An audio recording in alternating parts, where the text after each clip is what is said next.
యోహాను వ్రాసిన ప్రకటన గ్రంథము 11వ అధ్యాయము. మరియు ఒకడు చేతికర్ర వంటి కొలకర్ర నాకిచ్చి, నీవు లేచి దేవుని ఆలయమును బలిపీఠమును కొలత వేసి ఆలయములో పూజించు వారిని లెక్కపెట్టుము. ఆలయమునకు వెలుపటి ఆవరణమును కొలత వేయక విడిచిపెట్టుము. అది అన్యులకియ్యబడెను. వారు 42 నెలలు పరిశుద్ధ పట్టణమును కాలితో త్రొక్కుదురు. నేను నా 2 సాక్షులకు అధికారము ఇచ్చెదను. వారు గోనెపట్ట ధరించుకొని 1260 దినములు ప్రవచింతురు. వీరు భూలోకమునకు ప్రభువైన వాని ఎదుట నిలుచుచున్న 2 ఒలీవ చెట్లును దీపస్తంభములునై ఉన్నారు.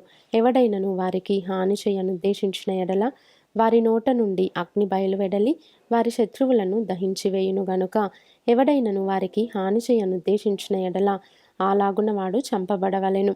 తాము ప్రవచింపు దినములు వర్షము కురవకుండా ఆకాశమును మూయుటకు వారికి అధికారము కలదు.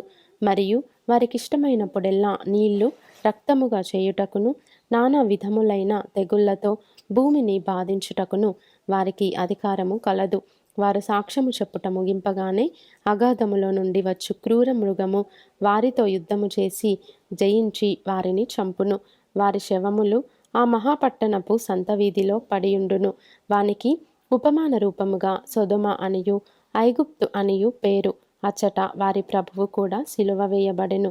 మరియు ప్రజలకును వంశములకును ఆయా భాషలు మాటలాడు వారికిని జనములకును సంబంధించిన వారు 3 దినములన్నర వారి శవములను చూచుచు వారి శవములను సమాధిలో పెట్టనీయరు. ఈ 2 ప్రవక్తలు భూనివాసులను బాధించినందున భూనివాసులు వారి గతి చూచి సంతోషించుచు ఉత్సహించుచు ఒకనికొకడు కట్నములు పంపుకొందురు. అయితే ఆ 3 దినములన్నర అయిన పిమ్మట దేవుని యొద్ద నుండి జీవాత్మ వచ్చి వారిలో ప్రవేశించెను గనుక వారు పాదములు ఊని నిలిచిరి.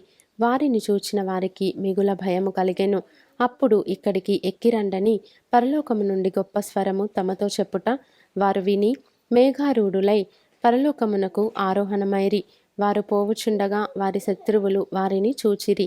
ఆ గడియలోనే గొప్ప భూకంపము కలిగినందున ఆ పట్టణములో 10వ భాగము కూలిపోయెను. ఆ భూకంపము వలన 7,000 మంది చచ్చిరి. మిగిలిన వారు భయాక్రాంతులై పరలోకపు దేవుని మహిమపరచిరి. 2వ శ్రమ గతించెను. ఇదిగో 3వ శ్రమ త్వరగా వచ్చుచున్నది. 7వ దూత బూర ఊదినప్పుడు పరలోకములో గొప్ప శబ్దములు పుట్టెను. ఆ శబ్దములు, ఈ లోకరాజ్యము మన ప్రభువు రాజ్యమును, ఆయన క్రీస్తు రాజ్యమును ఆయను. ఆయన యుగ యుగముల వరకు ఏలుననెను. అంతటా దేవుని ఎదుట సింహాసనాసీనులగు ఆ 24 పెద్దలు సాష్టాంగపడి దేవునికి నమస్కారము చేసి, వర్తమాన భూతకాలములలో ఉండు దేవుడవైన ప్రభువ, సర్వాధికారి, నీవు నీ మహాబలమును స్వీకరించి ఏలుచున్నావు గనుక మేము నీకు కృతజ్ఞతాస్తుతులు చెల్లించుచున్నాము.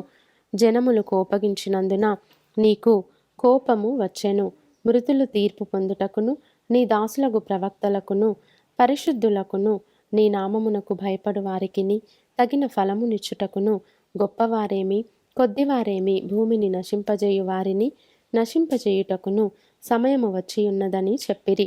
మరియు పరలోకమందు దేవుని ఆలయము తెరవబడగా దేవుని నిబంధన మందసము ఆయన ఆలయములో కనబడెను. అప్పుడు మెరుపులును ధ్వనులును ఉరుములును భూకంపమును గొప్ప వడగండ్లును పుట్టెను.